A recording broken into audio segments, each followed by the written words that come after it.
Shalom semuanya, selamat pagi. Puji Tuhan, pada pagi hari ini kita boleh sama-sama berkumpul di tempat ini untuk sama-sama melayani Tuhan. Haleluya Yesus. Mari sama-sama kita mengucapkan syukur kita kepada Tuhan. Haleluya. Amin Tuhan. Segala puji syukur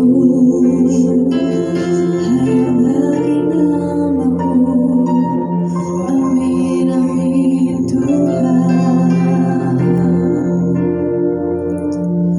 Haleluya Yesus. Haleluya Tuhan. Terima kasih Bapa yang baik, bersyukur kami Tuhan karena Engkau letakkan terus kuasa-Mu dalam hidup kami. Kami ada sampai saat ini semua oleh karena anugerah Tuhan, oleh karena kasih Tuhan, bahkan oleh karena campur tangan Tuhan bagi kami. Kami boleh nikmati berkat-berkat bagi kami. Itu sebabnya ini hidup kami, kami menyerahkan terus ke dalam tangan kasih Tuhan. Biarlah kuasa-Mu menyertai setiap apa yang kami lakukan, terlebih saat ini kami ada di tempat ini, kami rindu untuk beribadah kepada-Mu. Sebelum kami lebih jauh lagi masuk dalam hadirat-Mu, kuduskan kami, layakan kami, ampuni kami dari setiap pelanggaran-pelanggaran kami, sehingga layak kami Tuhan untuk menerima berkat-berkat rohani. Terima kasih Bapa di surga, terima kasih Tuhan Yesus. Kami serahkan semuanya kami ke dalam tangan kasih Tuhan. Hamba-Hamba-Mu yang Kau percayakan untuk melayani saat ini, biarlah kuasa pengurapan mengurapi kami, otoritas-Mu berdaulat dalam hidup kami, sehingga apapun pelayanan kami yang Kau percayakan bagi kami, kami mengerjakan itu mata-mata hanya untuk menyenangkan hati Tuhan. Terima kasih Bapa di surga, terima kasih. Biarlah semua kami yang hadir, jemaat-Mu yang hadir, kami yang datang dengan berbagai persoalan, kami datang dengan berbagai masalah. Kami percaya ketika kami beribadah dengan sungguh-sungguh kepada Engkau, kami pulang dengan kemerdekaan, kami pulang dengan kuasa Tuhan yang terus menyertai hidup kami, sehingga semakin harilah kami semakin setia kepada Engkau. Setiap berbuat kuasa kegelapan yang mengganggu jalannya ibadah kami saat ini, dalam bentuk apapun dia bekerja, mengganggu setiap hidup kami, mengganggu sarana prasarana yang kami pakai untuk beribadah. Dengan satu hati kami tolak, hancurkan kuasa iblis dalam nama Yesus. Kuasa darah Yesus berkuasa. Kami percaya kami bebas untuk beribadah kepada Tuhan, bebas menerima berkat-berkat dari Engkau. Terima kasih Tuhan. Kami berdoa setiap umat-Mu yang masih dalam perjalanan, serta terus mereka dengan kuasa-Mu, sehingga mereka boleh tiba di tempat ini sama-sama kami bersorak memuji nama Tuhan. Kami bersyukur dan kami akan mulaikan ibadah kami pada saat ini. Kami buka tabiskan dalam satu nama yang ajaib, itu dalam nama Tuhan Yesus Kristus. Haleluya. Yesus. Terima kasih Tuhan. Terima kasih Tuhan atas segala berkat Tuhan yang Kau berikan kepada kami. Terima kasih Tuhan atas kesehatan Tuhan yang masih Kau berikan pada kami pada saat ini Tuhan. Haleluya, haleluya Yesus. Kami hanya perlu Kau Tuhan di hidup kami Yesus. Amin, amin, amin, amin, amin, amin Tuhan. Haleluya Yesus, amin, amin, amin, amin. Hanya Engkau Tuhan yang kami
Kami percaya Tuhan Kau selalu ada Tuhan untuk kami ya Yesus.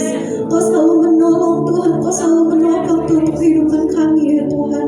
Sebenarnya kami akan memuji nama-Mu Tuhan. Berkatilah juga Tuhan jemaat yang masih dalam perjalanan ya Tuhan. Sampai kalau mereka Tuhan di tempat ini Tuhan dengan keadaan selamat Tuhan, tidak kekurangan suatu apapun ya Tuhan. Kami serahkan Tuhan semuanya ke dalam tangan-Mu, hanya dalam nama Tuhan Yesus Kristus. Haleluya. Amin. Semuanya masih tetap lanjut berdiri. Semuanya ada sukacita. Amin. Kayaknya semuanya belum senyum nih. Semuanya ada sukacita. Amin. Puji Tuhan. Mari kita terima sukacita saja.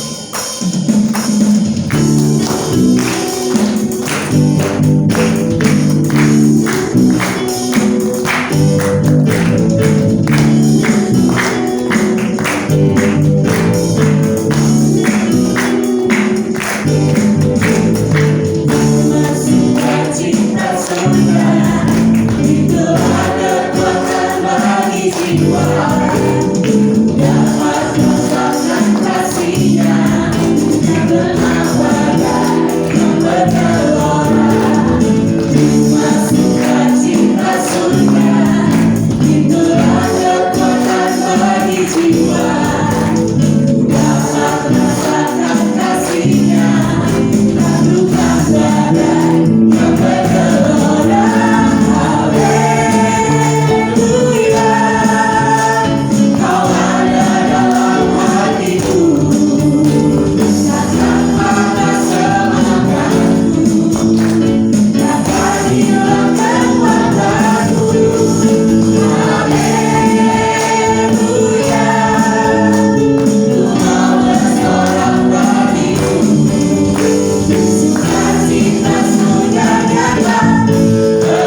berkati isi hati kami, pikiran kami Tuhan. Jika ada roh jahat, kuasa setan yang mengganggu kami tolak, katakan, hancurkan dalam nama Tuhan Yesus Kristus, darah Yesus berkuasa.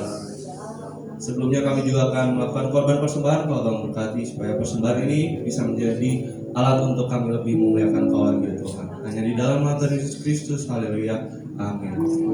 Semuanya dipersilakan duduk.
Haleluya. Salam sejahtera dalam kasih Tuhan kita Yesus Kristus. Hari ini kita mendengarkan firman Tuhan, saudara, yang akan kita mulai membacanya dari kitab Yohanes, Injil Yohanes pasal yang pertama.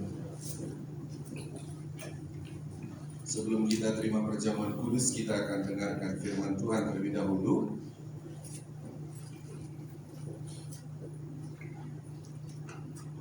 Ayat yang pertama, saudara, sampai ayat yang ketiga kita akan baca ini ya.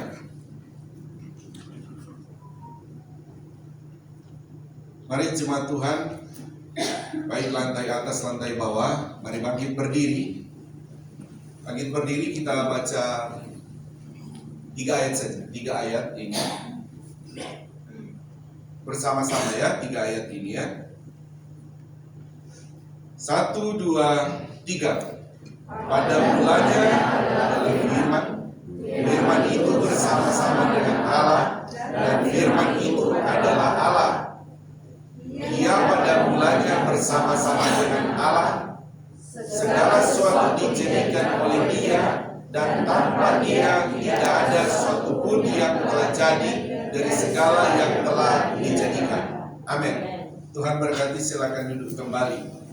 Saudara, pagi hari ini kita akan berbicara dalam tema mengenal kealahan Yesus yang melalui sifatnya.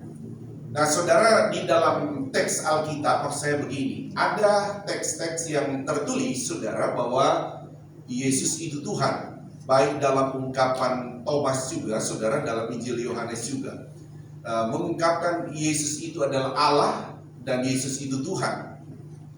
Nah, saudara, bahkan ayat ini, saudara, secara teks memang menjelaskan dia bahwa dikatakan, coba ayat yang pertama tadi, saudara, pada mulanya adalah firman. Jadi firman ini kan menunjuk pada Yesus. Jadi firman ini menunjuk pada Yesus, dikatakan firman itu bersama-sama dengan Allah. Nah, Allah di sini menunjuk kepada Bapa. Ya, jadi firman bersama-sama, firman sudah ada pada mulanya. Nah, pada mulanya ini kan kekal, saudara. Tidak ada ukuran waktu di dalamnya. Ya, waktu itu berjalan ketika manusia jatuh dalam dosa. Jadi dalam satu kekekalan, ya, firman atau Yesus itu sudah ada. Nah, sudah adanya Dia dikatakan bersama-sama dengan Allah atau bersama-sama dengan Bapa. Dan dikatakan firman itu adalah, nah, Allah di sini bicara naturnya. Naturnya Dia, kalau kita naturnya manusia, kalau Yesus dan Bapa dan Roh Kudus itu naturnya Allah. Bisa paham ya, saudara ya? Ya, dikatakan, saudara, bersama-sama dengan Allah atau Bapa dan firman. Nah, ditegaskan lagi tentang Yesus. Yesus itu firman. dan firman itu adalah apa saudara? Allah. Haleluya saudara ya. Oke. Nah, ayat yang kedua sudah dikatakan ayat kedua. Ia menuju pada Yesus lagi ya. Ia pada mulanya bersama-sama dengan Allah. Jadi bersama-sama dengan Bapa. Ya, ditegaskan ulang lagi ayat yang ketiga. Nah, Yesus lagi di sini. Segala sesuatu dijadikan oleh siapa? Dia. Nah, dia di sini menuju pada Yesus. Ya. Jadi segala sesuatu dijadikan oleh Yesus. Sudah bisa bayangkan, ada nggak kira-kira manusia bisa menjadikan segala sesuatu? Tidak ada, selain dia harus Allah. Amin. Selain dia harus Tuhan. Ya. Nah, ayat 1-3, saudara, ini menjelaskan dia dalam pada mulanya dalam kekekalan. Namun saudara lihat di ayat 14, memunculkan Yesus yang pada 2000 tahun lalu, saudara, di mana dia adalah Allah yang kekal dalam roh. Dia kan Allah itu kan pribadi roh, Bapa, Anak, dan Roh Kudus pribadi roh. Naturnya mereka roh. Nah, bagaimana di antara tiga pribadi anak ini, saudara? Ayat 14, coba kita lihat ayat 14 di 2000 tahun lalu. Kita baca, saudara, yang bagian pertama saja. 1, 2, 3. Firman itu telah menjadi apa, saudara? Manusia dan diam di antara kita. Jadi saudara punya pikirannya. Dari kekekalan, firman atau Yesus itu yang adalah roh, pribadinya roh, ya. Sekarang pribadi ini saudara tetap pribadi Tuhan, dan dikatakan yang menjadi manusia Bapa, Anak, dan Roh Kudus. Yang menjadi manusia di antara tiga pribadi siapa, saudara? Firman, amin, atau anak, dan menjadi manusia. Jadi ini teks penulis begitu ya. Firman itu telah menjadi manusia. Namun harus pahami di sini yang sudah saya sempat jelaskan beberapa waktu lalu, dalam Yesus itu satu pribadi dua natur kan, saudara. Dia tetap Allah, tapi dia apa, saudara? Dia jadi ketambahan begitu, saudara. Ya, ketambahan natur manusia. Jadi dia menjadi manusia, tapi tidak bercampur ya, saudara. Tetap saja pribadi Allah itu dalam naturnya Allah dan ada natur manusia. Di sini terjadinya, saudara. Firman itu telah menjadi manusia, dan waktu terjadinya ini pada waktu jadi manusia itu baru 2000 tahun lalu. Ya, ketambahan natur manusia baru 2000 tahun lalu. Ya, nanti akan kita peringati kelahiran Yesus itu. Nah, itu kan kita peringati karena terjadinya ini, saudara.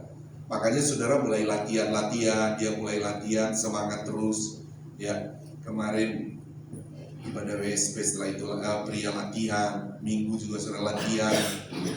Apalagi saudara, kemarin saya lihat dari pagi sampai tadi malam anak-anak pemuda remaja latihan untuk Natal. Nah, sebetulnya memperingati tentang ini, saudara. Peristiwa yang Allah yang kekal itu, saudara, bagaimana dia menjadi manusia atau mulai ada natur manusia itu 2000 tahun lalu. Nah, jadi saudara punya pemahaman iman yang benar ya tentang Yesus itu dalam natur Allah dia sudah ada sejak kekal, kata firman Allah ayat 1 ya. Tapi saudara, pada waktu Yesus itu jadi manusia atau ketambahan natur manusia yang satu pribadi dua natur, baru terjadi berapa tahun lalu, saudara?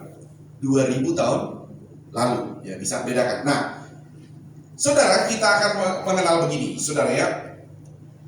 Saya bilang tadi bahwa kita akan mengenal kealahan Yesus, saudara, melalui sifatnya dulu. Nah, berikut, saudara, ya saya akan jelaskan mungkin minggu depan atau 2 minggu depan, saudara, tentang kita akan melihat Yesus juga dalam natur manusianya. Sekarang saya masuk dulu, saudara, dalam kealahan Yesus ya. Kealahan Yesus ini memang sudah doktrin ya, saudara, tapi ini penting buat saudara karena hanya doktrin, saudara, begini kan, antara doktrin dan mujizat. Hanya doktrin ini yang mampu menuntun kita masuk sampai surga. Kalau mujizat belum tentu. Bisa paham, saudara?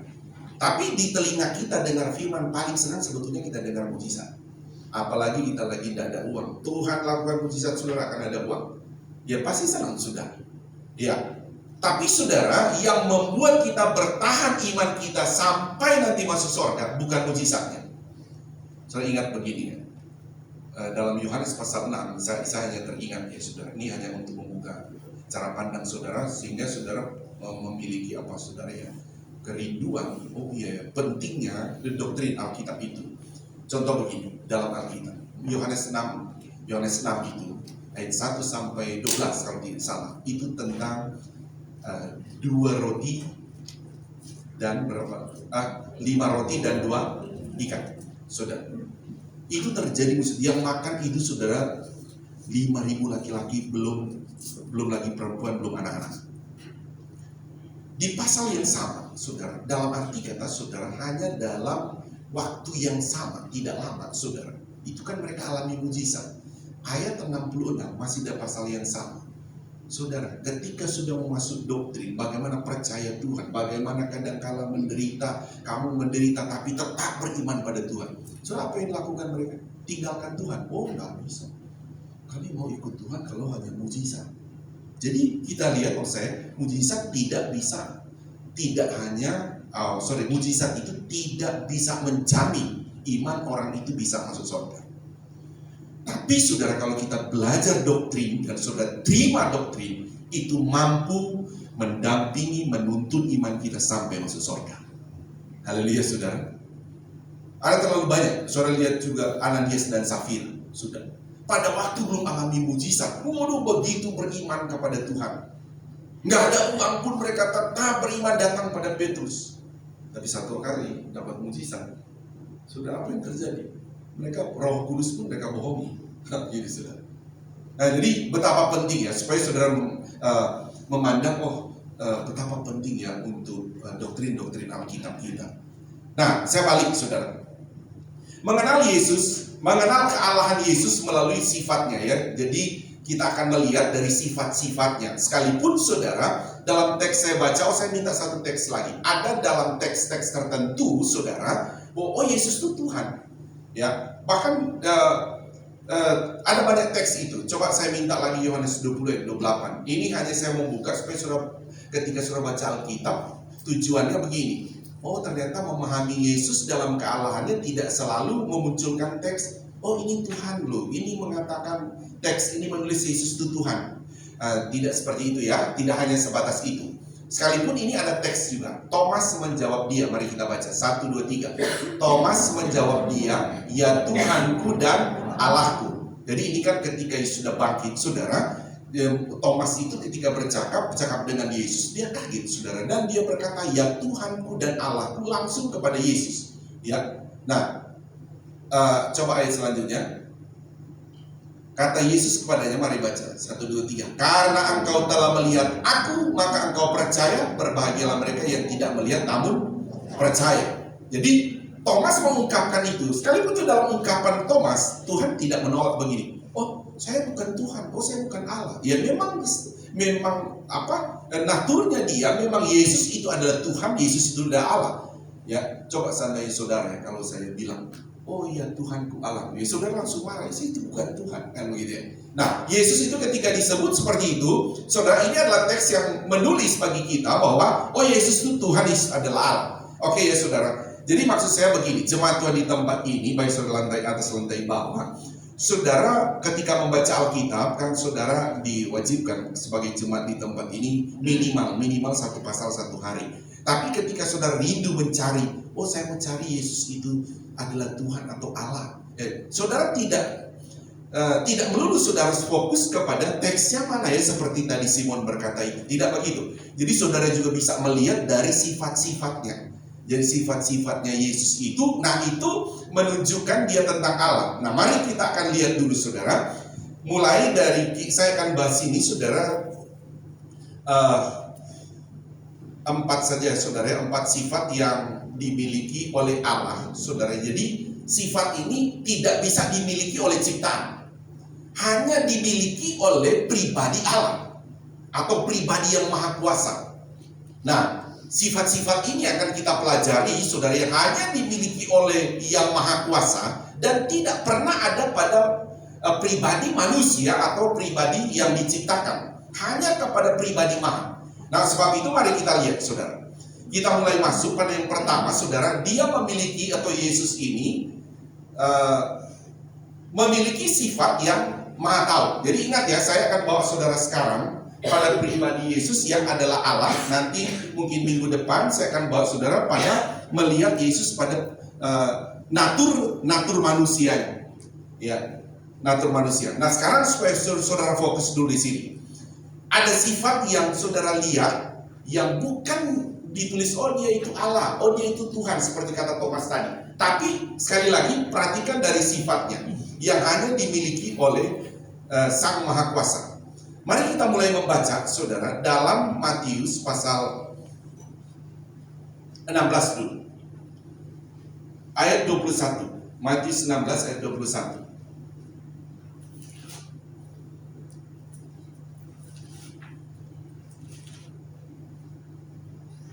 Mari kita baca bersama-sama ya. 1, 2, 3.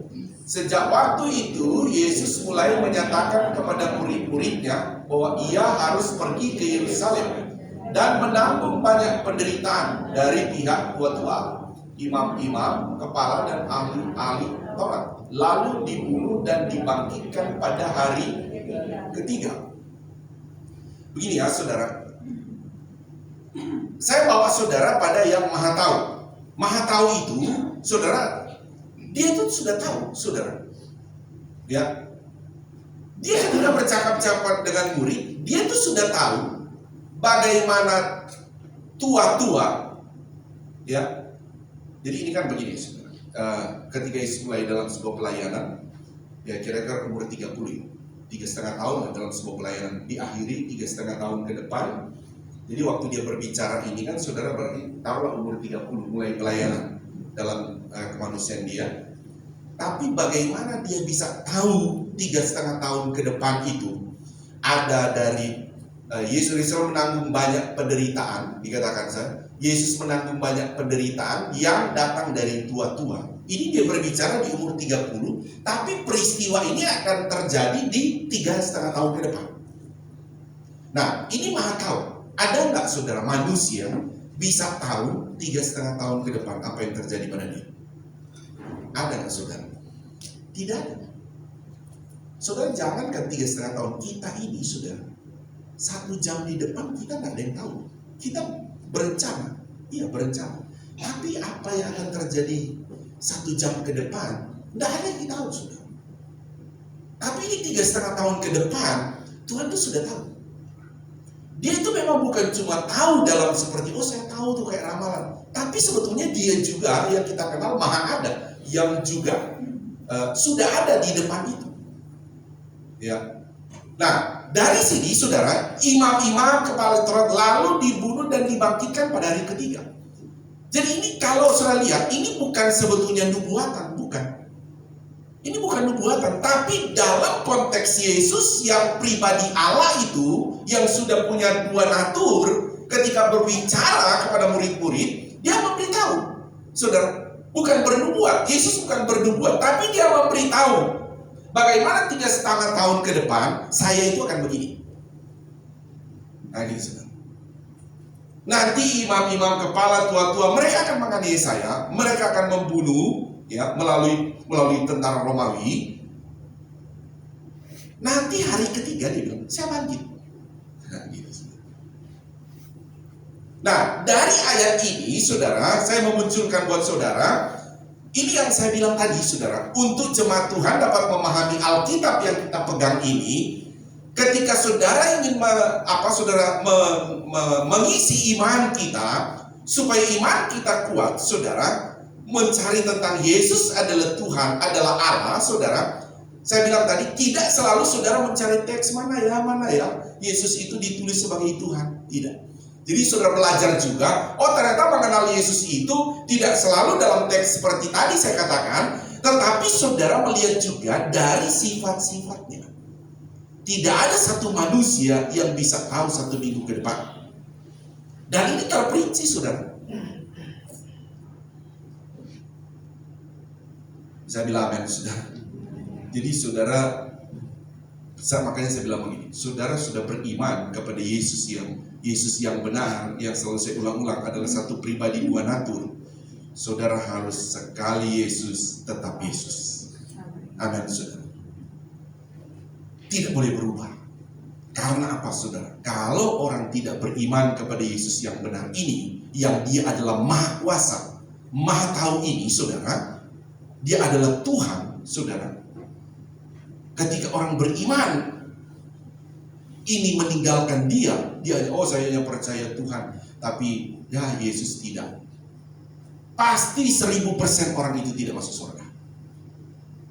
Lukas 6 ayat 8, coba kita baca ini.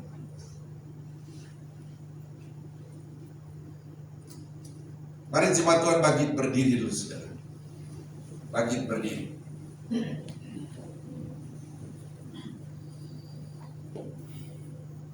Mari kita baca ya. Ayat yang ke-8. 1, 2, 3. Tetapi ia mengetahui pikiran mereka, lalu berkata kepada orang yang mati tangannya itu, bangunlah dan berdirilah di tengah. Maka bangunlah orang itu dan berdiri. Coba saya minta balik dulu ke Yohanes saja. Yohanes 1 ayat 48. Tak berdiri ya. Nah, ini Yohanes 1 ayat 48, saudara. Mari kita baca. Ini tentang kepada Nathanael ya, saudara. 1, 2, 3. Kata Nathanael kepada Yesus ya, bagaimana engkau mengenal aku? Jawab Yesus kepadanya, sebelum Filipus memanggil engkau, aku telah melihat engkau di bawah pohon ara. Amin. Tuhan berkati, silakan duduk. Saudara, ini adalah kisah saudara di mana Nathanael itu memang belum pernah berjumpa dengan Yesus. Ya, dia belum berjumpa dengan Yesus. Tapi saudara, di sini kita akan melihat sifatnya Yesus. Jadi sebetulnya dengan sendirinya Yesus tuh mau begini saudara, memperkenalkan dia adalah Allah kepada orang-orang saudara. Jangan melulu dia mau tunggu, saya ini Yesus itu Tuhan loh, saya ini Allah. Saudara, so tahu nggak kalau saya pernah bilang gitu ya, kalau di Israel, kalau dia Yesus bilang begini, saya ini Yahweh, itu dia bisa dilempari saudara dengan batu. Kan saya sudah bilang saudara, itu kalau di Israel saudara tidak boleh bilang Yahweh. Yahweh artinya Tuhan loh saudara ya, artinya Tuhan. Jadi kalau saya bilang pakai bahasa Indonesia ya, Yahweh bahasa Indonesia Tuhan ya, karena memang artinya Tuhan. Nah kalau Yesus berkata, saya ini Tuhan, dilempari dia dengan batu, itu tidak boleh di sana. Nah saudara, sehingga saudara Yesus membawa saudara orang-orang di sekitar dia mengenal dia dengan sifatnya. Cara dia memperkenalkan diri dia itu Allah dengan sifatnya. Nah makanya ketika berjumpa dengan Nathanael, saudara, Yesus berkata kepada Nathanael, sebelum Filipus memanggil engkau, katanya. Jadi Filipus ini kan mau panggil kepada Nathanael, yuk kita lihat di sana ada Yesus itu Mesias, dia itu Tuhan. Ada Mesias yang datang. Di mana? Di sana, ayo kita datang. Filipus bawalah si Nathanael. Tapi Nathanael kaget saudara. Di mana Nathanael itu sebelum berjumpa Yesus ada di bawah pohon ara. Dan Yesus tidak ada di sana secara natur manusia ya. Tapi saudara, ketika bercakap-cakap dengan Nathanael, Yesus bilang, sebelum Filipus memanggil engkau, jadi sebelum Filipus pergi panggil Nathanael yang ada di bawah pohon ara itu, Yesus sudah lihat, si Nathanael duduk di bawah pohon ara. Nah, Yesus perkenalkan kepada Nathanael, sebelum kamu kesini, saya sudah lihat kamu di bawah pohon ara. Kaget dia. Saudara, sebelum kita ada di gereja ini, Yesus sudah tahu kita dari mana. Amin.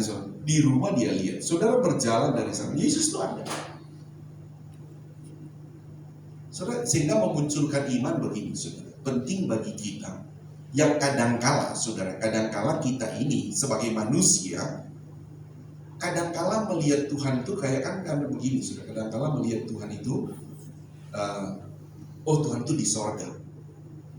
Tanpa saudara berpikir kembali bahwa sifat daripada Tuhan itu adalah maha tahu. Sekalipun saudara sifat-sifat maha tahu, maha ada, maha hadir itu sebetulnya tidak pernah saudara terpisah. Dia maha tahu tapi maha hadir, begitu saudara. Sekalipun saya akan menjelaskan ini saudara dalam keadaan terpisah, tapi bukan terpisah. Maksudnya begitu saudara. Saya hanya menjelaskan satu-satu tentang sifatnya. Sekalipun sifatnya itu memang kalau dia maha ada, maha tahu, itu bersama-sama ada. Sama seperti kita begini, saudara, bahwa Tuhan yang kita sembah yang maha tahu, saudara, dia tahu nggak, saudara, rumah kita, siapa di rumah kita? Tuhan tuh tahu. Amin. Tapi satu sisi, saudara, di maha tahu Tuhan itu, Tuhan tuh ada di sana juga. Tapi dia ada di sini juga. Nah, itu Tuhan, saudara. Nah, kembali lagi bahwa Tuhan perkenalkan pribadi dia, Yesus itu adalah Tuhan melalui sifatnya. Makanya saudara, di dalam Alkitab sebetulnya sedikit, saudara, 2 atau 3 secara teks menulis itu, saudara. Seperti ungkapan Thomas, ada juga percakapan Yesus, saudara. Sedikit sekali, dia mau menyatakan dia itu Tuhan. Terlalu hati-hati, begitu, saudara. Karena saya bilang tadi, saudara, terlalu hati-hati karena saudara, saudara, kalau kami di sekolah Alkitab atau teologi kan harus memperhatikan budayanya apa. Kenapa tidak boleh sembarang? Karena memang budaya yang di sana itu, saudara, memegang Keluaran pasal 20, jangan menyebut nama Tuhan Allahmu dengan sembarangan. Jadi mereka tidak boleh menyebut Tuhan itu, termasuk Yesus, dia tidak boleh. Karena orang bisa marah, dia bisa melanggar Taurat, istilah begitu ya, saudara. Tapi ada orang-orang tertentu tidak masalah, saudara. Kalau orang-orang di Manado, saudara, sedikit sih takut Tuhan, dia takut. Tapi dia plesetin. Dia cuma jalan dikit, nyenggol apa, ada nyamuk di sini. Dia pasti bilang, oh Tuhan. Nah begitu. Senggol dikit, oh Tuhan. Saudara tahu itu sebetulnya dibilang apa, saudara? Oh Tuhan. Nah, gitu. Jadi sesuatu yang dia sekiranya mengganggu dia, saudara, kurang nyaman, dia akan bilang, oh Tuhan. Sebetulnya itu plesetan dari, oh Tuhan. Nah, gitu, itu orang Manado, saudara. Terlalu gampang, terlalu bebas maksud saya. Terlalu bebas mengungkapkan. Kalau mungkin saudara di sini, juga kita di sini biasa, kalau di seberang paling sering, Masya Allah, gitu ya saudara.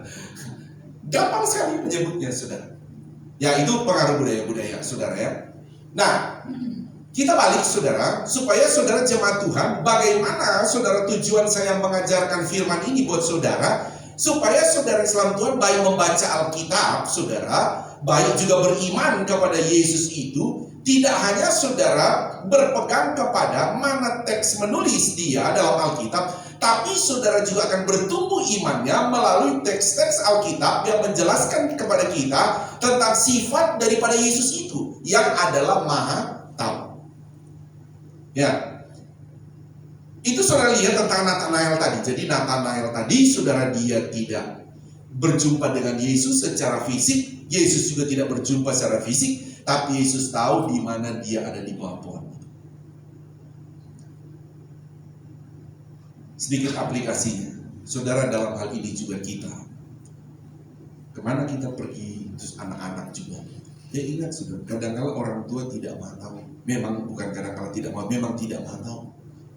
Saudara kemana, ngapain, orang tua juga tidak tahu. Tapi Tuhan maha tahu. Haleluya, saudara. Tuhan itu maha tahu. Anak-anak remaja, lu kadang-kala tidak ada duit, lihat orang tua punya duit tuh ini, kayaknya papa mama tidak ada nih, coba ambil aja dia, kurangin dikit. Dia kan masih tidak tahu nih, ambil 1 lembar, mungkin ada uang 800.000, dia tidak tahu nih. Bisa saja orang tua sudah lupa berapa uang situ, diambilin 100.000. Orang tua tidak tahu. Tapi saya katakan Tuhan maha tahu. Amin, saudara. Makanya jangan. Haleluya. Yang anak-anak, remaja, pemuda, selalu saya ajarkan bahwa kalau engkau tidak punya uang, terus terang aja minta sama orang tua. Ngomong maksudnya. Amin, anak-anak muda. Ngomong. Jangan sampai merasa, wah tidak ada yang lihat ini. Tuhan tahu. Haleluya. Tuhan tahu. Kita juga sudah pernah begitu. Oh kita pernah, oh Tuhan, ya, gembala tidak tahu ini. Saya tidak jujur-jujur dalam pergumulan, gembala tidak tahu ini. Tapi Tuhan maha tahu. Amin, saudara. Tuhan Maha tahu. Kalau saudara dan saya memiliki iman ini, saudara, Tuhan tuh Maha tahu. Saudara, kita akan terpelihara iman kita. Ini yang saya bilang tadi, saudara. Mujizat tidak akan membawa kita, ya saudara, tidak akan bisa menjamin iman kita untuk bisa masuk surga. Tetapi iman kita, saudara, yang kita imani dalam doktrin ini, kita beriman. Oh, Tuhan tuh Maha tahu. Karena ini doktrin, saudara. Kita harus beriman kepada Yesus Maha tahu. Haleluya, saudara. Jadi dari sifat ini, saudara, kita beriman. Hidupi iman ini. Tuhan tuh Maha tahu. Kemana kita pergi, kita imani. Tuhan saya Maha tahu. Tuhan Yesus Maha tahu. Tuhan tahu saya di sini. Tuhan tahu saya sedang berjalan. Tuhan tahu anak saya di mana. Saya katakan, kalau kita terus beriman itu dan kita ucapkan iman itu, saudara, saya katakan iman ini mampu menjamin kita sampai masuk surga. Haleluya, saudara. Ingat ya, bukan iman kita, tapi beriman kepada iman yang Yesus itu tadi. Bahwa Dia adalah Maha tahu. Dia bisa menjaga kita. Dengan iman yang kita imani Yesus Maha tahu, Dia bisa menjaga perjalanan kita. Bahkan saudara, membuat iman kita jadi berani, jadi tidak takut. Dalam arti kata positif ya saudara. Sehingga kemana kita pergi, mau naik mobil, naik pesawat, naik kapal, mau lagi sendiri di rumah, saudara, tapi engkau merasa Tuhan Maha tahu. Dan saya yakin saudara, kita akan betul-betul akhirnya, ya, dan memang begini saudara, memang Tuhan inginkan iman demikian. Sebenarnya memang Tuhan itu tidak menginginkan saudara seperti iman Thomas itu tadi ya. Thomas ini kan dia punya iman, itu mau lihat Yesus itu betul-betul, saudara, lihat dulu baru dia imani. Nah, Tuhan tuh tidak mau begitu. Tuhan tuh mau iman yang murni itu, saudara, adalah beriman sekalipun engkau tidak melihat, namun engkau percaya. Kan pada akhirnya kan Yesus juga kan menolak sebetulnya. Thomas bilang begini, ya Tuhan Allahku, dalam konteks begini, oh saya punya iman hebat nih. Sebenarnya Tuhan mencela iman Thomas. Kamu tuh beriman yang benar tuh bukan karena melihat. Kamu beriman yang benar adalah sekalipun belum melihat atau tidak melihat, namun engkau percaya. Itu Tuhan inginkan. Nah, saudara, ini sebetulnya cara Tuhan, saudara, membawa Nathanael ini supaya beriman. Melalui Yesus memperkenalkan sifat dia, oh dia itu Tuhan. Ya, supaya Nathanael ini beriman kepada Yesus itu, ya saudara, sekalipun dia tidak lihat, tapi dia harus beriman. Nah, sama dengan kita sekarang, saudara. Kita harus beriman kepada Yesus Tuhan kita, bahwa Tuhanku Maha tahu. Saya mau pindah, saudara. Sebelum saya sedikit masuk pada satu aplikasi, sekalipun saya mau masukkan sedikit aplikasi dalam hidup kita. Coba saudara lihat dulu lagi, saudara, dalam pasal 4, pasal 2 ayat 1 dulu, saudara. Pasal 2 ayat 1. Nah, ini cara memahami Alkitab ya, saudara. Nanti saya kasih lihat, supaya saudara terbiasa memahami ketika membaca Alkitab, saudara mengatakan, oh ini ya, mengenal Yesus dari sifatnya yang Maha tahu. Ayat 1 ya. Nah, mari kita baca. Coba baca bersama-sama ya. Sekaligus saya mengajarkan saudara sehingga saudara mudah memahami Alkitab. Baca. 1, 2, 3. Pada hari ketiga ada perkawinan di Kana yang di Galilea dan ibu Yesus ada di situ. Terus ayat kedua. Yesus dan murid-muridnya diundang juga ke perkawinan itu. Nah, ayat ketiga. Ketika mereka kekurangan anggur, ibu Yesus berkata kepadanya, mereka kehabisan anggur. Jadi begini. Ini di poin 1, di ayat 1. Saya lihat ya, sekalipun memahami Alkitab dalam sebuah konteks. Yesus itu datang di hari ketiga. Saya tahu nggak sudah? Kita lihat sifatnya ya. Dia di sini Maha tahu. Kenapa Yesus tidak datang saja di hari pertama? Karena begini sudah. Dia sudah tahu akan kehabisan anggur di hari ketiga. Jadi kan bisa. Orang Yahudi ini kan kalau pesta dibikin 7 hari. Terserah kamu mau datang hari pertama, hari kedua, hari ketiga, hari keempat, hari kelima. Jadi lama itu acaranya. Nah, kalau mereka pernikahan itu yang harus wajib selalu ada itu anggur. Jadi pada waktu tamu-tamu datang disuguhkan Pertama anggur. Kalau saudara, kalau tamu-tamu pertama datang, disuguhkannya apa saudara? Air minum dulu kan? Minum dulu. Ya ini ada akuan gitu. Nah ini kalau pesta orang Yahudi ya begitu. Jadi anggur dulu. Nah anggur juga mesti yang terbaik dulu. Kalau yang KW-KW berikut nanti sudah hari-hari terakhir lah begitu saudara. Nah kita balik saudara tentang sifat Yesus. Jadi Yesus tidak datang di hari keempat. Yesus tidak datang juga di hari pertama atau kedua. Jadi dari sifat Yesus ini dia sudah tahu akan kehabisan anggur di hari ketiga. Ini kan membuat Yesus saudara juga sebetulnya dalam peristiwa-peristiwa yang Yesus jalani atau hadiri pada waktu itu, di mana dia memberikan pelajaran supaya orang-orang di sekitar itu dapat memahami Yesus itu yang adalah Maha Tahu.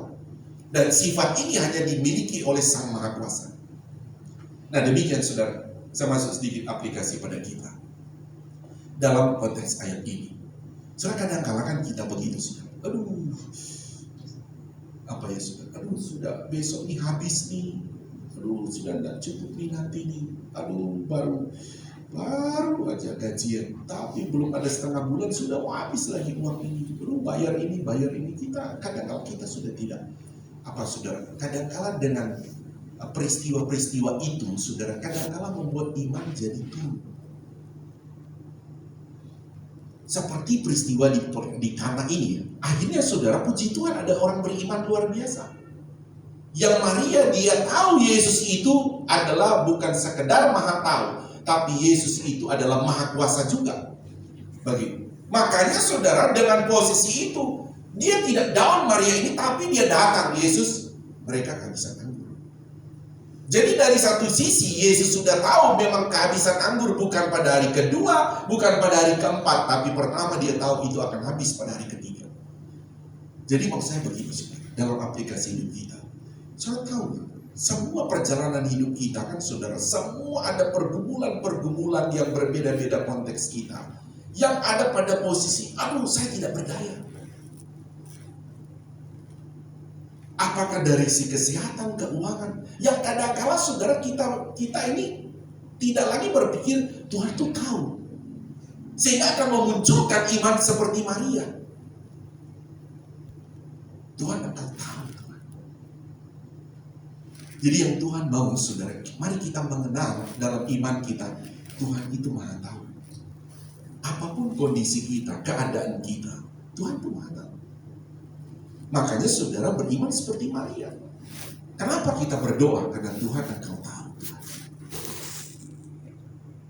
Makanya kita penting datang kepada Tuhan. Terus datang kepada Tuhan. Tuhan Maha Tahu saudara. Jadi dalam hal ini saudara, dari Tuhan yang Maha Tahu saudara, dari Tuhan yang Maha Tahu ini saudara, memunculkan dari apa saudara, Matius, ingat ya saudara tentang Matius pasal yang ke-6 ayat 25 sampai 34. Saudara boleh lihat di sana, ini kan percakapan tentang satu kebutuhan manusia atau pada waktu itu para murid-murid sama, murid-murid zaman dulu dan kepada kita, kehidupan kita sama saudara, kita punya kebutuhan namanya disebut kebutuhan utama kita ya, sandang, pangan, pakai itu ya saudara. Kita butuh makanan, kita butuh pakaian, kita butuh tempat tinggal. Begitu saudara, itu kebutuhan utama. Nah, sehingga saudara di dalam Matius pasal 6 ini saudara, yang dimunculkan itu kebutuhan utama. Kalau tidak ada makanan, tidak ada minuman, kita bisa mati. Dan murid-murid ini mempertanyakan tentang hari besok. Bagaimana besok? Bagaimana kebutuhan kita? Saudara, Yesus cuma bilang begini, kenapa kamu khawatir? Burung di udara, dia tidak pernah khawatir. Maksudnya Tuhan mau ajarkan para murid itu, cobalah seperti dia. Dia cuma pikirkan saja bahwa dia tahu bahwa ada, besok pasti ada makanan. Nah, Tuhan juga mau saudara, bagaimana orang-orang percaya, beriman bahwa besok itu memang Tuhan tahu. Maksudnya Tuhan tahu saudara bahwa bukan dia cuma tahu tentang apa ada di hari besok, tapi dia juga tahu tentang kebutuhan kita di hari besok. Dan saya bilang saudara, ini Ini saudara, kadangkala saya bisa bilang begini, kadangkala sesuatu hari besok itu, sekalipun yang kita butuh, itu ternyata tidak terjadi. Kenapa? Kadangkala kesalahan-kesalahan iman. Kesalahan iman maksudnya apa? Karena kita tidak beriman. Bahwa sebetulnya Tuhan itu besok itu memang dia sanggup. Dia itu tahu persis. Kita dulu saudara, waktu kita masih saya pernah salah juga dulu. Jadi waktu baru-baru nikah saya begini. Bahkan sebelum nikah saudara, kadang-kadang orang mendengar orang bercerita, waduh biaya anak sekolah mahal, biaya ini mahal, biaya kuliah mahal, harus jangan banyak anak-anak nih. Nah begitu. Jadi itu terpatri juga. Maksud saya, oh iya ya, nanti membiayai mereka sulitnya luar biasa. Sehingga kita punya anak, saudara, saya sudah sebelum nikah saja, saudara, saya cuma pikir, pokoknya anak cuma 2 aja. Begitu. Dalam arti kata begini, saudara.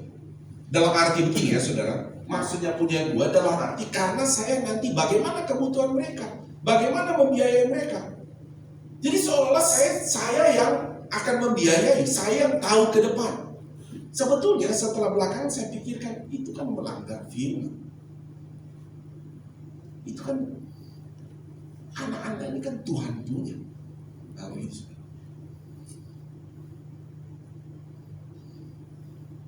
Sehingga sekarang saya sedikit bercanda ya saudara, di rumah ini untuk ada file anak sekolah di luar negeri ya. Dia cuma pilih sekolah di sini. Sekalipun pernah ditawarkan sekolah di sini, ya, mau sekolah keluar di sini. Sepi loh saudara, baik orang tua, ntar lagi dia sudah mau pergi ke kos. Kita berdua ini, makanya saya sama Bu Gembala kadang-kala suka bercanda. Untung ada Nala ya. Ya sudah tahu Nala, ya Nala itu doginya kami yang ajak-ajak main. Sehingga belakangan baru saya pikir-pikir, salah sih saya dulu gitu. Dan Bu Gembala, kenapa sih kita punya anak cuma 2? Ya kamu sih yang dulu ngomong. Nangis.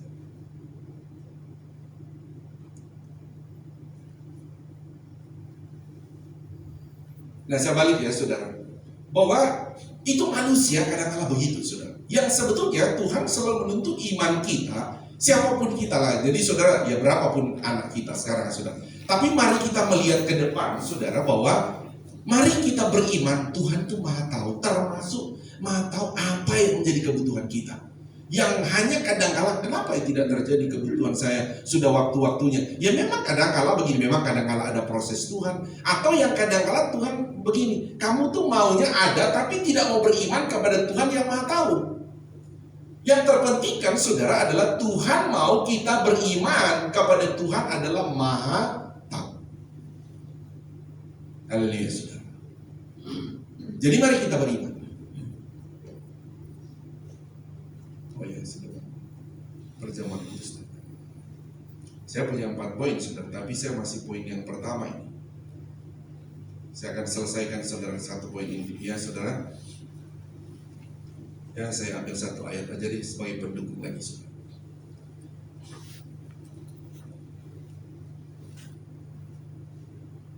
Mari kita lihat saudara dalam 1 Raja-Raja 17 ayat 7. Kita akan belajar kepada Elia yang dimana Tuhan itu memiliki sifat maha tahu. Saudara buka aja saudara, tapi saudara baca saja ya saudara. Atau saya baca dengan cepat begini. Tetapi sesudah beberapa waktu sungai itu menjadi kering sebab hujan tiada turun di negeri itu. Ayat kedua, maka datanglah firman Tuhan kepada Elia, bersiaplah pergi ke Sarfat yang termasuk wilayah Sidon dan diamlah di sana, ketahuilah aku telah memerintahkan seorang janda untuk memberi engkau makan. Sampai ke sini dulu begini. Jadi kan terjadi musim panas. Nah kita sekarang mulai ada musim hujan, yang kemarin musim panas begini. Nah tetapi musim panas ini saudara terjadi memang sampai tanaman mati semua. Dan begitu banyak orang mati. Saudara, Elia, termasuk Elia, Tuhan bilang di sungai itu mulai kering, saudara. Tuhan bilang ini kepada Elia, kamu pergi saja ke Sidon. Di wilayah Sidon di sana, ya, nanti kamu di sana aku sudah siapkan ada janda di sana. Nah, saudara Islam Tuhan bahwa bagaimana saudara Elia mempercayai Tuhan yang maha tahu itu. Seharusnya kan logikanya begini, saudara. Ya namanya musim panas seluruhnya sama aja. Sini juga kering, sini juga tidak ada makanan, sana juga pasti tidak ada. Karena memang semua wilayah itu sudah terjadi musim kemarau. Tetapi saudara, Elia beriman kepada apa yang dikatakan Tuhan bahwa kamu pergi ke sana. Jadi kita lihat saudara, bahwa Elia beriman kepada Tuhan yang maha tahu. Jadi Elia tahu, ya Tuhan pasti sudah tahu di sana ada makanan.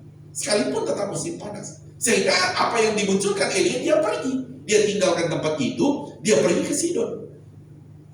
Sampai di situ selanjutnya, saudara. Ayat selanjutnya. Terus, sesudah itu ia bersiap lalu pergi ke Sarfat. Setelah disampai ke pintu gerbang kota itu, tampaklah ia di sana seorang janda sedang mengumpulkan kayu api. Ia berseru kepada perempuan itu, katanya, cobalah ambil bagiku sedikit air dalam kendi supaya aku minum. Terus, ketika perempuan itu pergi mengambilnya, ia berseru lagi, cobalah ambil juga bagiku sepotong roti. Selanjutnya lagi, perempuan itu menjawab, kalau tadi masih air ya saudara. Oh air ya udah bagi deh dikit. Tapi sekarang roti. Perempuan itu menjawab, demi Tuhan Allahmu yang hidup, sesungguhnya tidak ada roti padaku, cuma sedikit tepung. Sedikit pun, kecuali segenggam tepung dalam tempayan dan sedikit minyak dalam buli-buli. Dan sekarang ini aku mengumpulkan 2-3 potong kayu api, kemudian aku akan pulang dan mengolahnya bagiku dan bagi anakku. Dan setelah kami makannya, kami akan apa saudara? Mati, karena kan habis. Cuma segenggam tepung, pasti mati. Jadi perempuan ini sudah tahu, pasti mati. Tetangga-tetangga mati karena tidak ada makanan. Selanjutnya lagi, tetapi Elia berkata kepadanya, janganlah takut, pulang, buatlah seperti yang kau katakan, tapi buatlah lebih dahulu bagiku sepotong roti bundar, kecil daripadanya. Wah, saya kalau pendeta ya saudara, terus memang tidak ada makanan semua ya saudara. Saya datang, saudara juga bilang, Pak Kepala ini makanan tinggal saya makan dan anak saya setelah itu mati. Kami mati. Nah saya juga kalau tidak makan mati. Kan sama-sama begitu ya. Tapi saya bilang ya, apalagi kalau ada anak, aduh kita kalau orang tua lihat anak kan, aduh lebih baik kita orang tua jangan makan daripada anak kan begitu saudara. Tapi Elia ini saudara, dia bilang, coba kamu buat, kasih saya dulu ya. Tapi kita lihat, dia tetap beriman. Sekalipun melalui Elia itu, dia terus berkata, ya karena engkau berkata. Coba kita lanjut lagi saudara. Buatlah bagiku. Sebab beginilah firman Tuhan Allah Israel, tepung dalam tempayan itu tidak akan habis, dan minyak dalam buli-buli itu pun tidak akan berkurang sampai pada waktu Tuhan memberi hujan ke atas muka bumi. Selanjutnya, lalu pergilah perempuan itu dan berbuat seperti yang dikatakan Elia. Maka perempuan itu dan Sia serta anak perempuan itu mendapat makan beberapa waktu lamanya. Sampai situ saja ya. Saya menjelaskan di sini. Jadi intinya, saudara, bagaimana saudara kita mengimani Yesus Maha Tahu, kita mengimani pribadi Yesus yang Maha Tahu itu, dan bagaimana saudara kita memang hidup melakukan itu. Ada dalam posisi itu. Setiap waktu Tuhan itu Maha Tahu. Dan saudara selalu Tuhan, demikian saudara firman Tuhan ini pada kita untuk melihat Tuhan. Tuhan itu Maha Tahu. Haleluya saudara. Dia tahu tentang kebutuhan kita. Sebab itu saudara, dia juga tahu bagaimana caranya menolong kita tepat pada waktunya. Sebab itu munculkan iman ini terus. Karena hanya iman ini, saya katakan tadi saudara, yang mampu menjamin kita hari lepas hari kita lewati sampai masuk surga. Amin. Tuhan Maha Tahu apapun yang menjadi pergumulan kita. Saudara, kadang-kadang saudara tidak cerita sama gembala pun. Saya yakin kalau engkau beriman kepada Tuhan Maha Tahu. Saya berdoa terus, saudara. Kenapa saya berdoa tanpa bertanya kepada saudara, kamu pergumulan apa? Saya berdoa kepada Tuhan, saya percaya Tuhan Maha Tahu apa pergumulan saudara. Amin. Ada di antara saudara mungkin kadang-kadang menceritakan, silakan ceritakan pergumulan saudara. Tapi kalaupun saya berdoa, saya punya iman, Tuhan Maha Tahu. Demikian jemaat Tuhan, bangunkan iman, Tuhan engkau Maha Tahu. Dan Tuhan akan menyatakan tepat pada waktunya. Pergumulan kita, kebutuhan kita, apapun sudah, imani Tuhan engkau Maha Tahu. Dan sekali lagi saudara, kita belajar pada pagi ini mengenal saudara kealahan Yesus melalui sifat-sifatnya. Tuhan berkati, mari kita bagian berdiri. Nanti kita akan lanjutkan minggu depan. Kita akan mengenal sifat Dia Yesus yang Maha Hadir, Maha Kuasa. Kita tunduk kepala.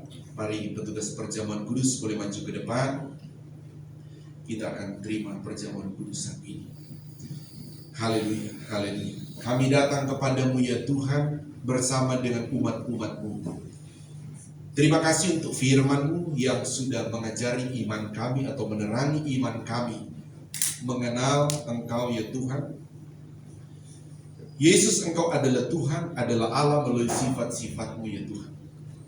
Ya Engkau adalah Maha Tahu, dan hamba berdoa Engkau Maha Tahu setiap pergumulan umat-umat-Mu saat ini, dan Engkau akan menolong tepat pada waktunya. Terima kasih ya Tuhan. Saat ini kami akan masuk dalam perjamuan kudus.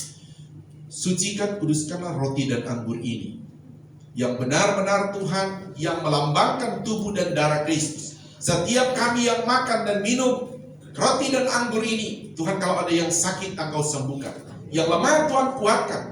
Yang terikat Tuhan lepaskan. Kekuatan-kekuatan jahat dihancurkan oleh tubuh dan darah Yesus. Sehingga kami mengalami kemerdekaan Tuhan. Melalui perjamuan kudus ini, Engkau akan membukakan pintu-pintu berkat bagi kami. Terima kasih, kami akan terima roti dan anggur yang melambangkan tubuh dan darah Kristus sebagai penebus dosa-dosa kami. Dalam nama Tuhan Yesus kami berdoa. Haleluya. Amin. Tuhan berkati, silakan duduk, bukan dengan barang fana.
Kristus yang mengingatkan kita bahwa Yesus telah menebus dosa-dosa kita.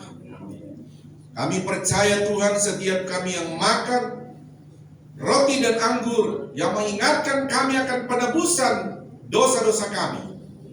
Kami percaya Tuhan, dosa-dosa itu disucikan oleh darah Yesus, sehingga Tuhan terbukalah segala pintu-pintu berkat bagi kami. Sebelum kami makan, kami dengarkan firman-Mu. Sebab apa yang telah aku teruskan kepadamu, telah aku terima dari Tuhan, yaitu bahwa Tuhan Yesus pada malam waktu Ia diserahkan mengambil roti, dan sesudah itu Ia mengucap syukur, Ia memecah-mecahkannya dan berkata, inilah tubuhku yang diserahkan bagi kamu. Perbuatlah ini sebagai peringatan akan aku, dengan menyebut dalam nama Tuhan Yesus Kristus. Makan dengan ini.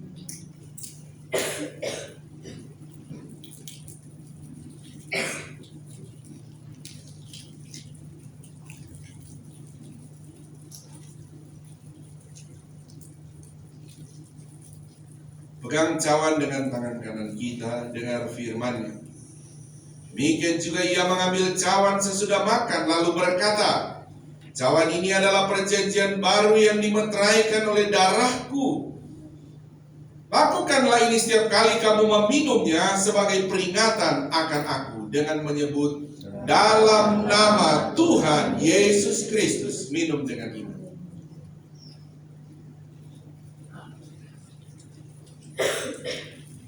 Haleluya. Mari angkat tangan kanan kita, mengucap syukur buat tubuh dan darah Yesus. Bahkan sepanjang bulan ini pun ada begitu banyak pelanggaran dosa kita, dan dosa-dosa itu ada akibatnya. Tapi kita percaya melalui tubuh dan darah Kristus, semua akibat dosa telah dipatahkan oleh darah Yesus. Semua akibat dosa telah dihancurkan oleh darah Yesus. Semua akibat dosa telah dibatalkan oleh tubuh dan darah Kristus. Setiap kami yang makan tubuh dan darah-Mu, kami percaya kami menikmati berkat-berkat Tuhan. Berkat-berkat rohani, berkat jasmani menjadi bagian kami.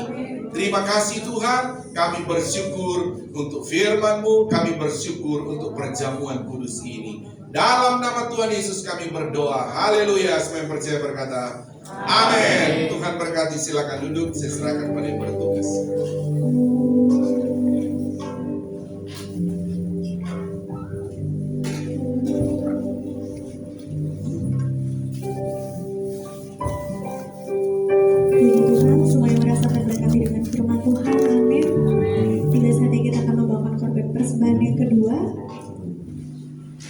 Mari kita sama-sama bersatu dalam doa.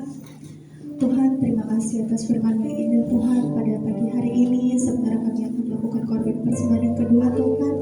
Berkatilah Tuhan setiap tangan-tangan yang mau memberimu pada bisa memberi ya Tuhan, agar persembahan kami ini Tuhan dapat berdoa Tuhan di hadapan-Mu Tuhan. Dalam nama Tuhan Yesus Kristus, haleluya, amin.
Dan terima kasih juga untuk setiap jemaat yang telah hadir pada hari ini, sama-sama kita melayani Tuhan di tempat ini.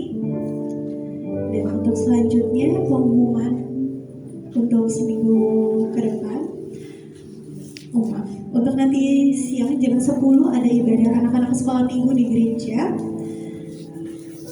Dan nanti untuk anak-anak sekolah minggunya ada latihan untuk persiapan Natal. Dan untuk nanti sore, jam 5 sore ada ibadah raya yang kedua di gereja. Dan mulai minggu depan ada doa puasa. Doa puasanya dilakukan selama 3 hari. Itu untuk puasanya boleh pilih, boleh puasa Esther, puasa Daud, puasa Adam, atau puasa Daniel. Dan untuk hari Rabu ada ibadah komsel di kediaman keluarga Bapak Alfian atau di Jonggol jam 19.30. Dan untuk hari Jumatnya jam 7 malam ada ibadah gabungan Peltrip dan WSP di gereja. Dan untuk kaum wanita dan kaum pria boleh sama-sama hadir untuk meramaikan ibadah WSP dan gabungan ibadah Peltrip. Dan kembali lagi di hari Sabtu jam 7 sampai jam 8 pagi ada doa pagi di gereja. Dan hari Sabtunya jam 5 sore itu tidak ada ibadah remaja. Oh maaf.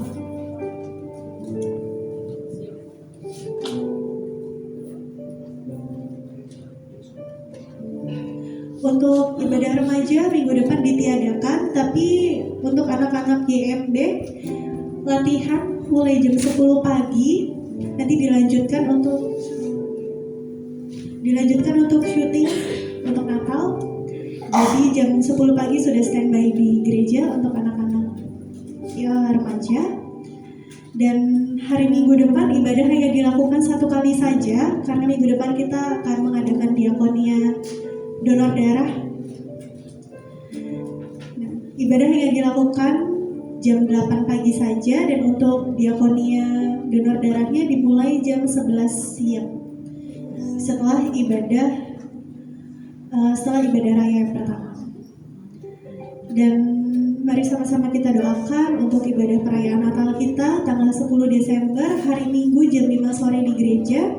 Boleh ajak teman, tetangga, atau saudara juga untuk sama-sama kita ramaikan ibadah Natal kita. Dan dana yang diperlukan untuk ibadah dan perayaan Natal itu Rp22.250.000, dan pada saat ini dana sudah terkumpul di Rp13.800.000. Dana yang masih dibutuhkan di Rp8.450.000. Apabila jemaat ingin memberikan persembahan Natal, nanti bisa melalui bendahara Natal Ibu Elina, atau bisa transfer ke rekening BCA dengan BCA digital dengan kode banknya 501, nomor rekeningnya 009534682970 atas nama Ibu Elina. Atau untuk konfirmasinya juga bisa lewat WA di nomor telepon 0858 9311 1250 atas nama Ibu Elina. Mungkin ada tangan pengumuman dari Bapak dan Ibu Gembala. Baik, sama-sama kita akan akhiri ibadah kita pada pagi hari ini. Semuanya boleh bangkit berdiri. Nanti dengan kasih Kristus, Ibu Gembala kita.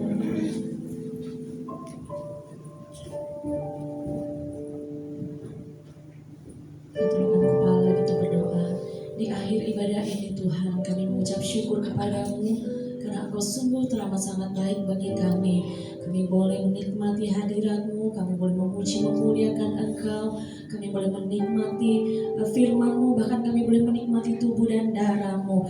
Anugerah yang besar yang kami sudah terima Tuhan, dan kami percaya Tuhan firman yang kami sudah dengar Tuhan akan terus Tuhan membawa kami lebih dekat kepadamu, lebih lagi kami mengenal kepadamu, untuk kami boleh senantiasa menjaga iman kami kepadamu, tetap hidup di dalam iman kami kepadamu. Terima kasih Tuhan Yesus, terima kasih Roh Kudus. Kami percaya Engkau Allah yang Maha Tahu, dan Engkau melihat setiap pergumulan umat-umat-Mu, apapun yang menjadi pergumulan umat-Mu pada saat ini, baik mengenai kesehatan, mengenai rumah tangga keluarga, mengenai usaha mata pencarian pekerjaan, mengenai pendidikan anak-anak, mengenai hari depan, dan mengenai apapun juga Tuhan. Kami percaya Engkau tahu dan Engkau menilik satu persatu. Dan saat ini kami juga percaya tangan-Mu yang penuh kasih dan kuasa Engkau ulurkan untuk menolong setiap kami. Pertolongan-Mu terjadi bagi kami di dalam nama Yesus. Yang sakit disembuhkan, yang susah dihiburkan, yang tertutup jalan Engkau buka jalan. Dan apapun yang menjadi pergumulan kami, kami percaya Engkau menjawab tepat pada waktu-Mu dengan cara-Mu yang ajaib. Terima kasih Tuhan Yesus, terima kasih Roh Kudus. Kami mau terus mengandalkan Engkau dalam kehidupan kami sepanjang minggu yang akan datang Tuhan. Kami percaya Engkau tetap menolong kami, Engkau tetap memegang dan menggenggam hidup kami. Terima kasih Tuhan Yesus, terima kasih Roh Kudus. Ibadah-ibadah kami, kegiatan-kegiatan kami akan dilakukan sepanjang minggu ini, baik ibadah anak-anak, ibadah sore nanti, latihan untuk Natal Tuhan, ibadah komsel, ibadah gabungan Pelpri dan WSP, kegiatan persiapan dari anak-anak YMB, bahkan minggu depan ibadah dan juga kegiatan donor darah. Kami percaya Tuhan Engkau mendahului dan Engkau pasti bekerja di dalamnya. Terima kasih Tuhan Yesus, terima kasih Roh Kudus. Kami berdoa Tuhan untuk acara Natal kami, perayaan ibadah Natal kami nanti pada tanggal 10 Desember. Kami serahkan ke dalam tangan-Mu. Engkau tolong setiap kami yang ikut dalam ambil bagian di dalam mempersiapkan semuanya. Kami percaya dana yang dibutuhkan Engkau cukupkan, dan segala persiapan boleh dilakukan dengan baik Tuhan untuk kemuliaan nama-Mu. Pergumulan kami mengenai ruko Tuhan di sebelah kanan kiri Tuhan untuk perluasan tempat ibadah, kami juga serahkan ke dalam tangan-Mu. Kami percaya Tuhan Engkau sudah siapkan semuanya bagi kami. Menunggu waktu yang tepat, dan biarlah kami terus mengandalkan Engkau dan tetap percaya Engkau sudah memberikannya bagi kami. Terima kasih Tuhan, sebentar kami akan pulang ke rumah kami masing-masing. Kami percaya Engkau senantiasa menyertai kami, Engkau senantiasa melindungi kami, dan Engkau senantiasa menuntun kami di dalam jalan-Mu. Terpujilah nama-Mu, kami mau menerima berkat yang daripada-Mu. Mari angkat kedua belah tangan kita. Inilah kami anak-anak-Mu ya Bapa di sorga. Mengangkat tangan kami kepadamu adalah terus pengakuan iman kami bahwa keselamatan hanya ada dalam nama Tuhan Yesus Kristus. Engkau juga menjadi sumber segala sumber berkat buat kami. Kami mohon memberkatilah kami semua dengan berkat-berkat rohani yang luar biasa. Juga mohon berkati dengan berkat-berkat jasmani secara luar biasa. Akhirnya saudaraku, terimalah berkat daripada Allah Bapa, cinta kasih sayang daripada Tuhan Yesus Kristus, penghiburan, persekutuan, kuat kuasa, pengurapan-pengurapan baru dari Roh Kudus, memenuhi, mengurapi, memberkati kita semua saat ini sampai Maranatha. Tuhan Yesus Kristus datang kembali menjemput kita semua. Taruh tangan di dada, naikkan pujian.